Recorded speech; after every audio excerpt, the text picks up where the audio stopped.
Hello students, आज हम पढ़ेंगे एलिमेंट्स या essential conditions of a valid marriage under Hindu marriage act. यानी कि एक वैलिड हिंदू मैरिज के लिए क्या क्या कंडीशंस या कौन सी कंडीशंस फुलफिल होनी चाहिए। ओके, अगर ये कंडीशन फुलफिल नहीं होती तो मैरिज आइदर वॉइड या वॉइडेबल हो सकती है। सबसे पहले आइडेंटिफिकेशन ऑफ पार्टीज। दोनों हिंदू पार्टीज जो भी रिलीजन है उन दोनों का आइडेंटिफिकेशन होना सबसे जरूरी होता है।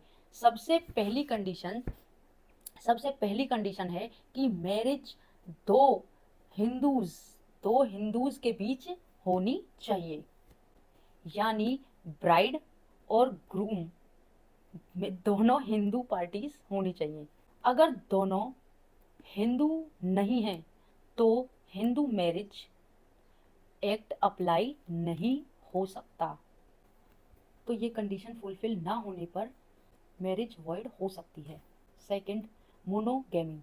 मोनोगेमी का मतलब होता है एक टाइम पर सिर्फ एक ही हस्बैंड या एक ही वाइफ होना। मैरिज के टाइम दोनों में से किसी का भी स्पाउस अलाइव नहीं होना चाहिए। अगर कोई ऑलरेडी मैरिड है और दूसरी शादी करता है तो ये वैलिड मैरिज नहीं मानी जाएगी। तो सीधी सी बात है, कंडीशन फुलफिल ना होने पर ये मैरिज वॉइड है। नंबर थर्ड, एज की रिक्वायरमेंट कि दोनों की एज क्या होनी चाहिए। वैलिड मैरिज के लिए मिनिमम 18 लड़की की एज होनी चाहिए और 21 लड़के की। ओके, और हाँ, एक बात याद रखना, अगर एज रिक्वायरमेंट कंप्लीट नहीं होती है तो लॉ के अकॉर्डिंग प्रॉब्लम क्रिएट हो सकती है।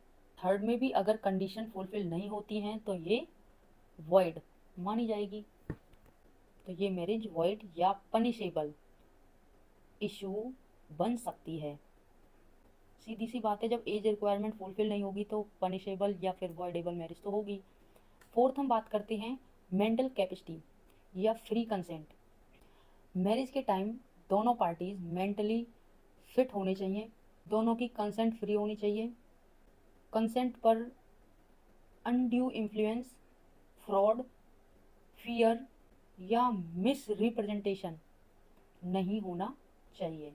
अगर किसी का कंसेंट जबरदस्ती या फिर धोखे से लिया गया है तो मैरिज चैलेंज की जा सकती है। इसकी भी कंडीशन फुलफिल ना होने पर मैरिज वॉइडेबल मानी जाती है। फिफ्थ पॉइंट की हम अगर बात करें तो प्रोहिबिटेड डिग्री रिलेशनशिप, जो क्लोज ब्लड रिलेशन के बीच मैरिज अलाउड नहीं होती, जैसे कि ब्रदर सिस्टर की। अगर प्रोहिबिटेड रिलेशनशिप में मैरिज होती है तो वो वैलिड नहीं मानी जाती। इसका भी ये है कि कंडीशन फुलफिल ना होने पर मैरिज वॉइड हो सकती है। नंबर 6 की अगर हम बात करते हैं तो सपिंडा रिलेशनशिप। सपिंडा रिलेशनशिप होता है क्लोज फैमिली या ब्लड रिलेशंस जो नज़दीकी होते हैं। सर्टेन जनरेशन तक मैरिज प्रोहिबिटेड। अगर कस्टम अलाउ नहीं करता और फिर भी मैरिज होती है तो मैरिज इनवैलिड मानी जाएगी।